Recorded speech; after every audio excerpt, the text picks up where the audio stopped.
Alright, Sir Alan Bartolome. Pansinin nyo po kami. Alright.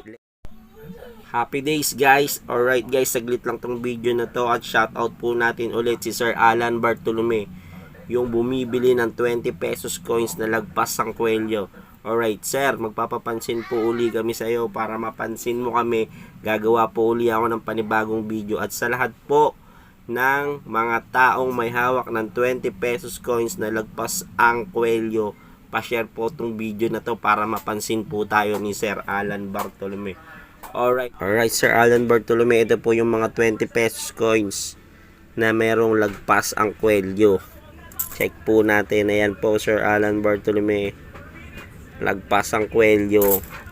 Ito pa, lagpas ang kwelyo.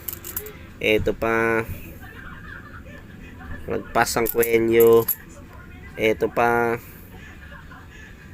lagpas ang kwelyo. Ito pa, lagpas ang kwelyo.